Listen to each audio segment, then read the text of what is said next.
مردوں اور عورتوں کی نماز میں 11 فرق ہیں۔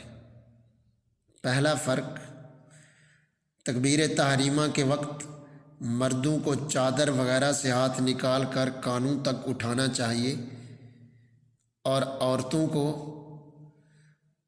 چادر کے اندر سے ہی کندھوں تک ہاتھ اٹھانے چاہیے۔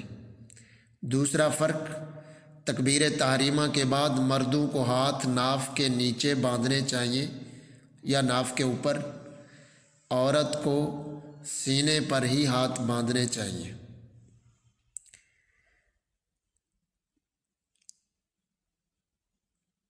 تیسرا فرق، مردوں کو چھوٹی انگلی اور انگوٹھے کا حلقہ بنا کر بائیں ہاتھ کی کلائی کو پکڑنا چاہیے اور باقی کی 3 انگلیاں بائیں ہاتھ کی کلائی پر بچھا دینا چاہیے، اور عورتوں کو دائیں ہاتھ کی ہتھیلی بائیں ہاتھ کی ہتھیلی پہ رکھنی چاہیے۔ چوتھا فرق، مردوں کو رکوع میں اچھی طرح جھک جانا چاہیے، کمر، شرین اور سر برابر ہوں۔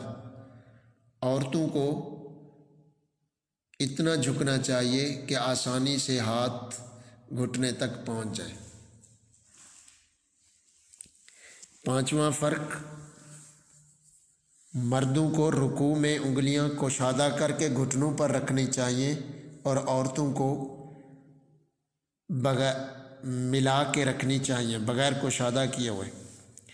چھٹا فرق،